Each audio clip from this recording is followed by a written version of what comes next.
Hey guys, welcome back to the channel. और जैसा कि आप लोग जानते हैं कि रेड बुल रेसिंग ने लास्ट ईयर की यानी कि 2021 सीज़न की कॉस्ट कैप ब्रीच की है और इसी के साथ साथ FIA ने उन्हें एक नोटिस भी जारी किया है। ये पिछले कुछ दिनों से बहुत ज़्यादा बातें चल रही थी इसके ऊपर कि कुछ टीमों ने कॉस्ट कैप ब्रीच की है, जिसकी वजह से रेड बुल का नाम सबसे ऊपर आ रहा था। और आखिर में रेड बुल ने ही एक माइनर ब्रीच किया है अपने कॉस्ट कैप में, बट जिसके कॉन्सिक्वेंसेस बहुत ही मेजर हो सकते हैं। तो चलिए इस वीडियो को पूरी डिटेल में जानते हैं कि क्या होगा अगर वो गिल्टी पाए गए और क्या मैक्स वर्स्टैपन की चैंपियनशिप जा सकती है पिछले साल वाली। तो इस वीडियो में उस पर भी बात करेंगे। तो ज़्यादा देर नहीं करते हैं और वीडियो स्टार्ट करते हैं, लेकिन उससे पहले आप हमारे चैनल सब्सक्राइब कर लें और बेल आइकॉन दबा दें ताकि ऐसी वीडियो आपसे मिस ना हो। तो FIA ने कुछ दिन पहले एक स्टेटमेंट जारी किया जिनमें बताया कि 3 टीमें विलियम्स, एस्टन मार्टिन और रेड बुल ने लास्ट ईयर की कॉस्ट कैप जो है वो ब्रीच की थी। तो कॉस्ट कैप वो होता है कि हर एक टीम को एक बजट दिया जाता है और उस बजट से ज़्यादा आप स्पेंड नहीं कर सकते। ये इसलिए किया जाता है कि पूरा जो कंपटीशन है थ्रू आउट द ग्रिड बराबर रहे, क्योंकि मर्सिडीज़ के पास बहुत पैसा है और विलियम्स के पास कम, तो वो बराबर से लड़ नहीं सकती हैं अगर पैसों पे सिर्फ बात आ गई तो इसलिए वो एक कॉस्ट कैप बता देते हैं कि आप इससे ज़्यादा पैसा खर्च नहीं कर सकते। विलियम और एस्टन मार्टिन का जो उन्होंने कॉस्ट कैप ब्रीच किया है वो बहुत ही माइनर है, बट यहाँ पे रेड बुल ने जो वो ब्रीच किया है वो भी माइनर है, बट उन सबसे ज़्यादा है। स्टेटमेंट में सिर्फ इतना ही दिया गया है कि माइनर ब्रीच है कॉस्ट कैप का, लेकिन वो minor breach 5% of your total amount होता है, जिसका मतलब 5% भी काफ़ी बड़ा अमाउंट होता है। और यहाँ पे last Sunday Japanese grand pre में मातिया बिनोटो ने भी कुछ कहा था इसके ऊपर कि अगर आप 5 मिलियन के अराउंड कुछ पैसे खर्च करते हैं तो आपको हाफ ए सेकेंड का गैप देखने को मिलता है, और अगर आप 1-2 मिलियन का ब्रीच करते हैं तो आपको करीब करीब 1 या 2/10 ऑफ द सेकेंड आपकी स्पीड इंक्रीज़ होती है बाकी औरों से।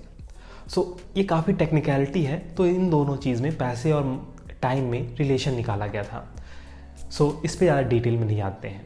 और तो और लुइस हैमिल्टन ने भी कहा है कि लगभग $300,000 अगर वो और स्पेंड करते तो उनको काफ़ी ज़्यादा मदद मिलती इस सीज़न में। तो आप समझ सकते हैं कि अगर रेड बुल ने, जो कि बताया जा रहा है कि उन्होंने लगभग 2 मिलियन के अराउंड खर्च किए हैं, आप समझ सकते हैं कि कितना वो एडवांस हो गए होंगे आगे। बट यहाँ पे रेड बुल ने इस चीज़ को डिनाई किया है और वो कह रहे हैं कि हम FIA के पास जाएंगे। रेड बुल रेसिंग ने यहाँ पे ये कहा है कि उन्होंने जो सबमिशन दिया था और जो FIA की तरफ से आया है वो दोनों अलग अलग हैं, इसलिए वो FIA से इस पर बात करेंगे और जो उनका इनरिचमेंट है उसके खिलाफ ये लोग खड़े होंगे। तो यहाँ पे एक जो मेन चीज़ है वो ये होती है कि रेड बुल रेसिंग एक अलग टीम है और रेड बुल एडवांस टेक्नोलॉजी, जो कि उनका एक अलग डिवीज़न है, वो दूसरी चीज़ है। तो यहाँ पे एक ग्रे लाइन पे उन्होंने खेला है, लेकिन FIA क्या करती है वो तो आपको आगे पता लगेगा।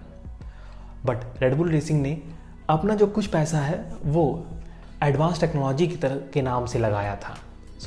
यहाँ पे उस चीज़ का मेन खेल आएगा, लेकिन इसके कॉन्सिक्वेंसेस क्या होंगे उन पे भी एक नज़र डाल लेते हैं। सबसे पहला होगा कि डिडक्शन इन चैंपियनशिप पॉइंट, दूसरा डिडक्शन इन ड्राइवर चैंपियनशिप पॉइंट, तीसरा है उनको आगे किसी भी एक सेशन से डिस्क्वालीफाई कर दिया जाए, या फिर वो प्रैक्टिस सेशन होगा या फिर क्वालिफाइंग सेशन, उसके आगे कि उन पे कुछ मॉनेटरी पेनाल्टी लगाई जाए, या फिर उनको जो एरोडायनेमिक टाइम मिलता है, विंग टनल का टाइम मिलता है, उस पर भी उनकी टाइम रिडक्शन किया जाए, या फिर लास्ट में आगे आने वाले समय पे उनकी कॉस्ट कैप को घटा दिया जाए। इतनी चीज़ें हैं जो कि यहाँ पे हो सकती हैं। बट कुछ दूसरे पंडित्स का मानना है कि लगभग अगर 2 मिलियन खर्च किया है रेड बुल ने, तो जो मेन असर पड़ेगा वो ड्राइवर चैंपियनशिप या कंस्ट्रक्टर चैंपियनशिप पे पड़ सकता है। अभी ये डेफिनेट बात नहीं है, बट आगे इसके चांसेस हैं। अगर ऐसा हुआ तो आप जान ही रहे हैं कि क्या होगा। मैक्स वर्स्टैपन की चैंपियनशिप यहाँ पे खतरे में दिख रही है। बट अगर मेरी माने तो ऐसा बहुत ही हार्श डिसीजन होगा ये सब करना, लेकिन एफआईए को भी यहाँ अथॉरिटी दिखाने के लिए वो कुछ बड़ा कदम लेंगे कि आगे कोई भी ऐसे काम करने से पहले 100 बार सोचे। बट अगर मेरी माने तो मैं चाहता हूँ कि मैक्स वर्स्टैपन की चैंपियनशिप पे कोई दाग ना आए और उनकी चैंपियनशिप मेंटेन रहे, और तो और बाकी जो चीज़ें हैं उस पर वो कुछ भी कर सकते हैं। आप क्या चाहते हैं कि कौन सी पनिशमेंट उन्हें मिले? आप हमें कमेंट सेक्शन में ज़रूर बताइएगा, और उन्हें पनिशमेंट मिलेगी या भी नहीं ये भी। और अगर आपने यहाँ तक वीडियो देखा है तो प्लीज़ इसे लाइक करते हुए जाइए, और हमारे चैनल को और आगे बढ़ाने के लिए इसे शेयर करना ना भूलें और सब्सक्राइब करना भी। धन्यवाद।